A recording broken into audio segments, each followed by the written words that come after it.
Kesaksian Akhir Abad. Karya W.S. Rendra.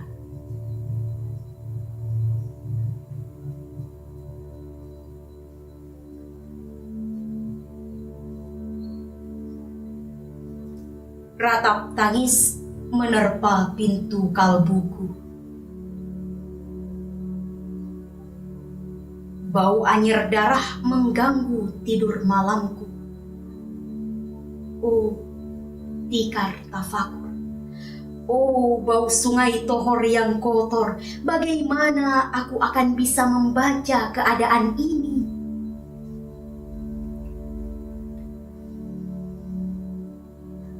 Di atas atap kesepian nalar pikiran yang digalaukan oleh lampu-lampu kota yang bertengkar dengan malam, aku menyerukan namamu.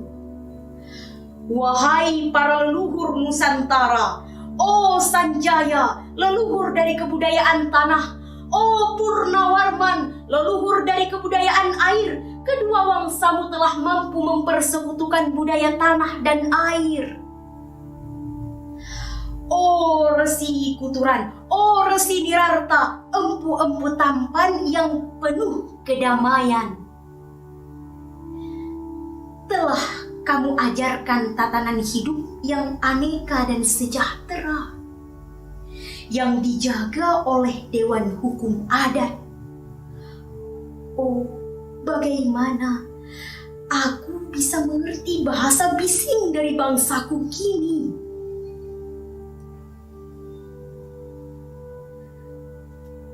Oh Kajau Lalido, bintang cemerlang tanah Ugi, negarawan yang pintar dan bijaksana, telah kamu ajarkan aturan permainan di dalam benturan-benturan keinginan yang berbagai ragam di dalam kehidupan. Ade, bicara, rapang, dan wari. Oh,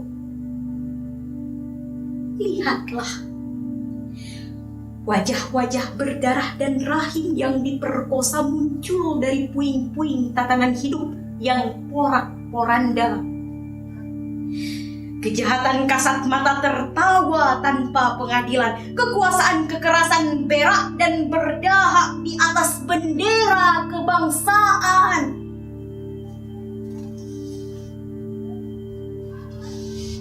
Oh, anak cucuku di zaman cybernetik, bagaimana akan kalian baca prasasti dari zaman kami?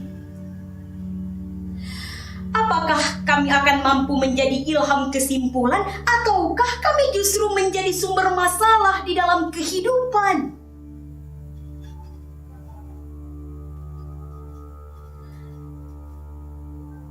Dengan puisi ini, aku bersaksi bahwa rakyat Indonesia belum merdeka. Rakyat yang tanpa hak hukum bukanlah rakyat merdeka. Hak hukum yang tidak dilindungi oleh lembaga pengadilan yang mandiri adalah hukum yang ditulis di atas air. Bagaimana rakyat bisa merdeka bila polisi menjadi aparat pemerintah dan tidak menjadi aparat hukum yang melindungi hak warga negara? Bagaimana rakyat bisa merdeka bila birokrasi negara tidak menjadi abdi rakyat, melainkan menjadi abdi pemerintah yang berkuasa? Bagaimana rakyat bisa merdeka bila hak pilih mereka dipasung, tidak boleh memilih secara langsung wakil-wakil mereka di Dewan Perwakilan, dan juga tidak boleh memilih secara langsung camat mereka, bupati, wali kota, gubernur, dan presiden mereka. Dan partai-partai politik menganggap rakyat hanya abdi partai yang dinamakan masa politik partai, kaula, atau hamba partai. Bagaimana rakyat bisa merdeka bila pemerintah melecehkan perdagangan antar daerah dan mengembangkan merkantilisme dan les sehingga rela menekan kesejahteraan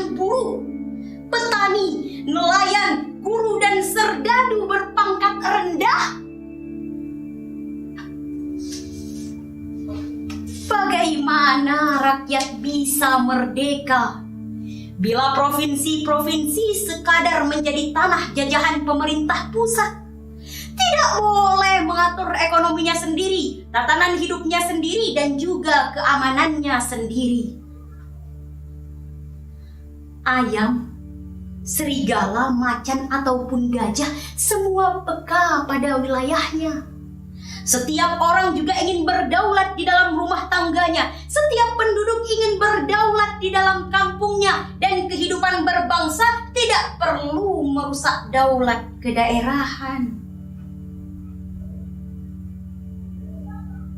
Hasrat berbangsa adalah naluri rakyat untuk menjalin ikatan daya cipta suku yang penuh keanekaan kehidupan dan memaklumkan wilayah pergaulan yang lebih luas untuk merdeka bersama. Tetapi lihatlah selubung kabut saat ini. Penjajahan tatanan uang, penjajahan modal, penjajahan kekerasan senjata, dan penjajahan oleh partai-partai politik masih merajalela di dalam negara.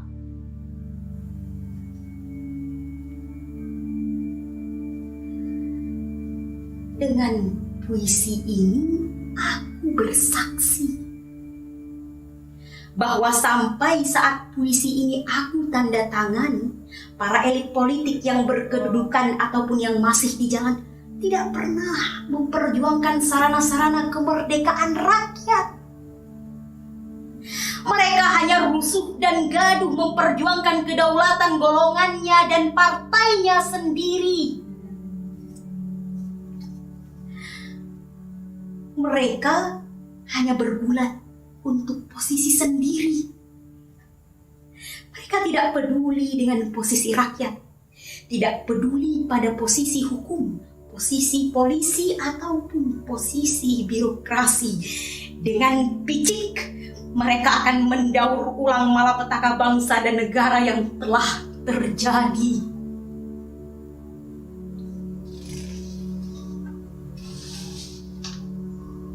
Oh Indonesia, Indonesia, negara yang kehilangan makna. Rakyat sudah dirusak asas tatanan hidupnya, berarti sudah dirusak dasar peradabannya, dan akibatnya dirusak pula kemanusiaannya. Maka sekarang negara tinggal menjadi peta. Itu pun peta yang lusuh dan hampir robek pula. Pendangkalan kehidupan bangsa telah terjadi. Tata nilai rancu, dusta, pencurian, penjarahan, dan kekerasan halal. Manusia sekedar semak belukar yang gampang dikacau dan dibakar. Paket-paket pikiran murah dijajakan. Penalaran amarah yang salah mendorong rakyat terpecah belah. Negara tak mungkin diutuhkan tanpa rakyatnya dimanusiakan. Dan manusia tak mungkin menjadi manusia tanpa dihidupkan hati nuraninya.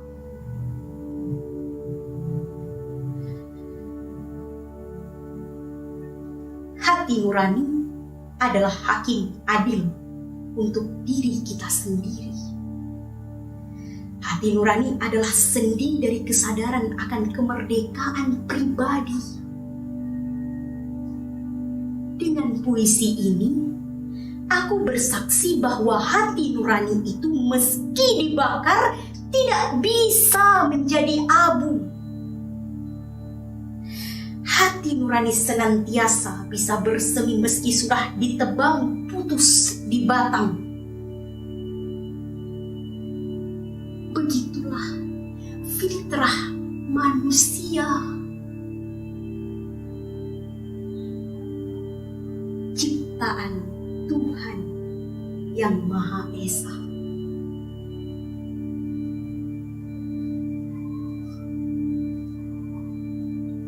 Candi Ceto, 31 Desember 1999.